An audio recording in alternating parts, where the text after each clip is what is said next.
Hello students, myself Suman. Welcome to my channel Study with Suman. Dear students, in this video we will read Class 8th English Supplementary Book It So Happened of NCERT pattern. Dear students, we will read Chapter 8 Jalebis. In this video we will continue with second part of this chapter. Let's start. Just as I was gathering up the heap, in the distance I spotted our Tonga. जैसे ही मैंने उस ढेर को इकट्ठा कर रहा था, उसी समय कुछ दूरी पर मैंने अपना तांगा देखा। अब यह किसकी बात हो रही है? यहाँ पर ऑथर जो जलेबियों के हीप को, जलेबियों के ढेर को इकट्ठा कर रहा था, जो उसने अपनी स्कूल फीस के पैसे से खरीदी थी, 1 रुपये से खरीदी थी, उस समय उसने क्या देखा? उनके घर का जो तांगा था वहाँ से कुछ दूरी पर खड़ा था। चाचा जान वॉज रिटर्निंग फ्रॉम कोर्ट। उसके चाचा जी वो कोर्ट से, अदालत से वापस आ रहे थे। I crushed the jalebis to my chest and ran into a gully. मैंने जलेबियों को अपने छाती से लगाया, यानी कि उठाया, और एक गली में भाग गया। When I reached a safe corner, जब मैं एक सुरक्षित कोने में पहुंचा, I began to devour the jalebis. तो मैंने जलेबियों को खाना शुरू कर दिया। Devour means eat, खाना। I ate so many jalebis that if anyone pressed my stomach a little, jalebis would have popped out of my ears and nostrils. अब author कहता है कि उसने इतनी जलेबियां खा ली कि यदि कोई उसके स्टमक को, उसके पेट को हल्का सा दबाता, तो उसके कानों और नाक से जलेबियां बाहर निकलती, यानी कि बहुत ज़्यादा वो जलेबीज खा चुका था। Now very quickly boys from the entire neighbourhood assembled in the गली। ये देखो किस प्रकार वो जलेबी उसने हाथ में पकड़ी हुई हैं, और उसके आसपास सभी लोग, छोटे बच्चे और जो बेगर्स हैं, वो सभी उससे जलेबियां ले रहे हैं, उनको बांट रहा है। वेरी क्विकली, बहुत ही जल्दी, boys from the entire neighbourhood assembled in the गली। उस पूरे पड़ोस के जितने भी लड़के थे वो सभी वहाँ इकट्ठे हो गए। By the time I was so pleased with my stomach full of jalebis. उस समय तक मैं पेट भर के जलेबियां खा चुका था, इसमें बहुत खुश था। That I got in the mood of some fun, इसलिए मैंने कुछ क्या सोचा कि कुछ मजाक किया जाए, फन किया जाए। I started handing out jalebis to children around. मैंने जलेबियां जो थी वो उन बच्चों जो आसपास में इकट्ठे हुए थे उन्हें पकड़ानी शुरू कर दी, उन्हें देनी शुरू कर दी। Delighted they ran off, वो खुश होकर वहां से भागे। Jumping, कूदते हुए, and screaming into the gullies, और वो चिल्लाते हुए, मैंने लगा खुशी से चिल्लाते हुए वो गलियों में चले गए। Soon a whole lot of other children appeared. जल्दी ही वहाँ बहुत सारे और बच्चे आ गए। Probably having heard the good news from the others. शायद उन्होंने दूसरे व्यक्तियों से ये अच्छी खबर सुननी हो, किसकी? जलेबियां मिलने की। I dashed to the halwai and bought 1 more rupees worth of jalebis. मैं भागकर, डैश मतलब मैं भागकर हलवाई के पास गया और उसे 1 रुपए की और जलेबियां खरीद लाया। Came back, वापस आया, and stood on the चबूतरा of one of the houses. और मैं वहां पर एक घर की चबूतरा, मतलब घर के बाहर ऊंची जगह चबूतरा कहा जाता है, liberally distributing jalebis to children just like the governor sahib used to distribute rice to the poor and needy on the Independence Day. अब उस चबूतरे पर खड़ा होकर मैं दिल खोलकर बच्चों को जलेबियां बांट रहा था। कैसे? जैसे कि गवर्नर साहब जो थे, जो राज्यपाल महोदय थे, वो गरीब और जरूरतमंदों को इंडिपेंडेंस डे, यानी कि आज़ादी के दिन, यानी कि स्वतंत्रता दिवस पर गरीबों में चावल को बांटा करते थे। Now, by now there was a huge mob of children around me. उस समय तक मेरे आसपास बहुत बड़ी भीड़ इकट्ठी हो चुकी थी। The beggars too launched an assault. वहाँ भिखारियों ने भी हमला कर दिया था, मतलब भिखारी वहाँ आ चुके थे।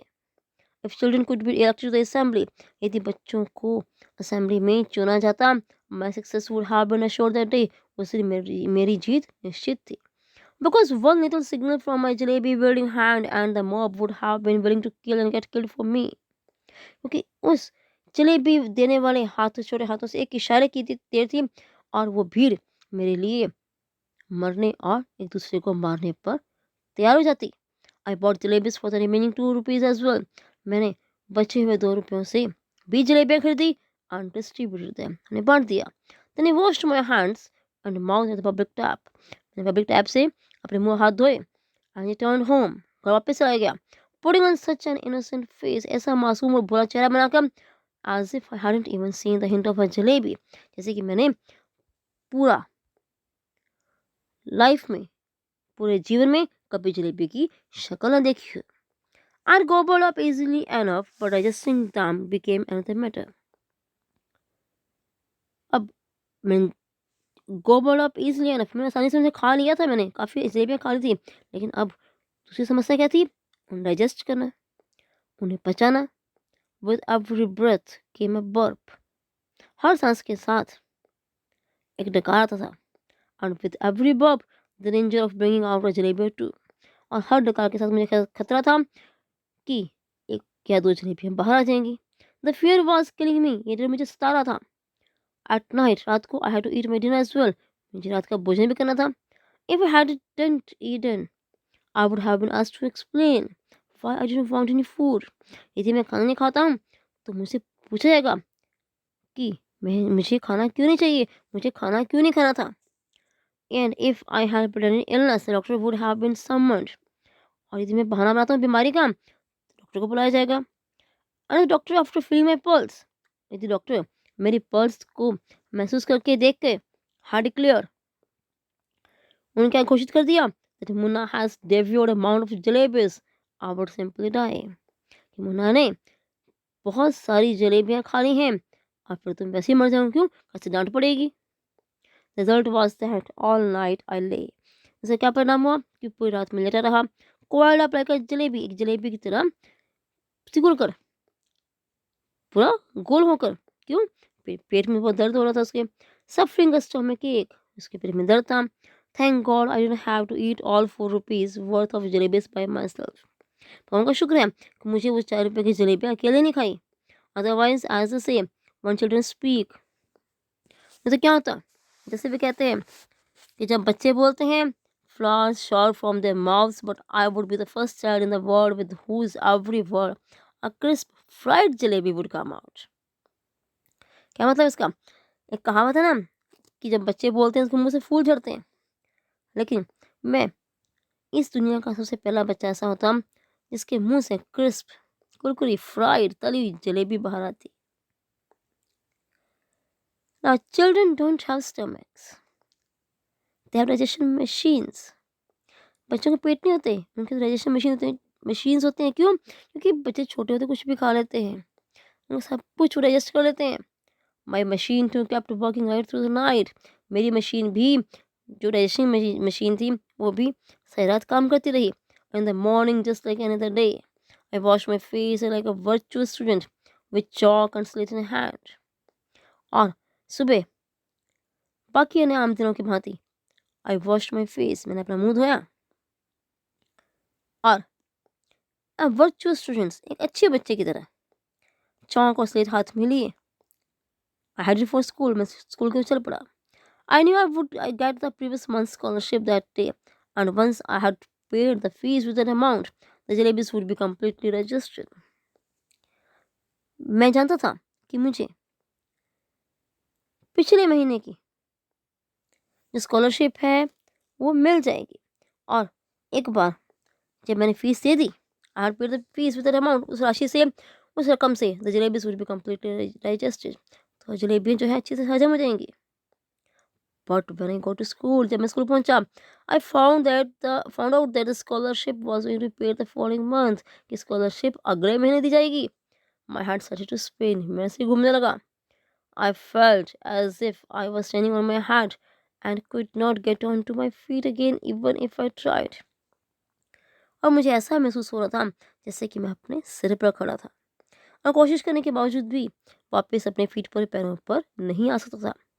Master Ghulam Mohammad announced that the fees would be taken during the recess. Master Ghulam Mohammad ने अनाउंस किया, घोषणा की कि रिसेस के दौरान फीस ली जाएगी. When the recess bell rang, जब आधी छुट्टी की यानी कि रिसेस की बेल बजी, I tucked my bag under my arm and left the school. मैंने अपना बैग उठाया, अपनी बाजू के नीचे लटकाया और स्कूल से बाहर आ गया. And simply followed my nose और नाक की सीध में चलता गया. Walking on, walking on. If no mountain ocean blocked my path, यदि कोई पर्वत या किसी ओशन द्वारा, महासागर द्वारा मेरा रास्ता ना रोका होता, I would have kept going till the earth ended and the sky began. तो मैं तब तक चलता रहता जब तक कि धरती खत्म होकर, जहाँ धरती खत्म हो जाती और आसमान शुरू हो जाता. एंड वंस एक और दिन, एक बार मैं वहाँ पहुँच जाता. आई वुड से अल्लाह मियाँ, मैं अल्लाह मियाँ से क्या कहता, just this one save me, इस पर मुझे बचा लो. ऑर्डर ऑफ फरिश्ता to pass by and drop just 4 rupees in my pocket. आप अपने किसी फरिश्ते को आदेश दो कि वो यहाँ से आए, यहाँ से गुजरे और मेरी जेब में सिर्फ 4 रुपये डाल दे. आई प्रॉमिस, मैं वादा करता हूँ. I will use them only to pay my fees, मैं केवल उससे अपनी फीस पे करूँगा. I not to eat jalebis, और जलेबीज नहीं खाऊंगा. I can reach the point where the earth ended, मैं उस स्थान पर नहीं पहुंच सका जहाँ पृथ्वी खत्म होती थी. But definitely reach the point where the Campbellpur railway station began, लेकिन निश्चित ही उस स्थान पर पहुंच गया जहाँ कंबेलपुर रेलवे स्टेशन शुरू होता था.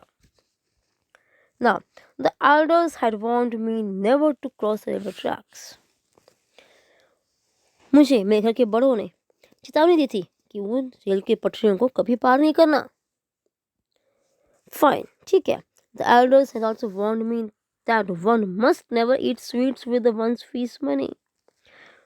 उन्होंने मुझे ये भी चेतावनी दी थी, वार्निंग दी थी कि किसी व्यक्ति को अपनी फीस के पैसों से जलेबियां या मिठाइयाँ नहीं खानी चाहिए. How did these instructions escape my mind that day? ये इंस्ट्रक्शंस जो थी, उनके जो बात थी, चेतावनी थी, वो मेरे दिमाग से कैसे निकल गई? I don't know. मैं नहीं जानता.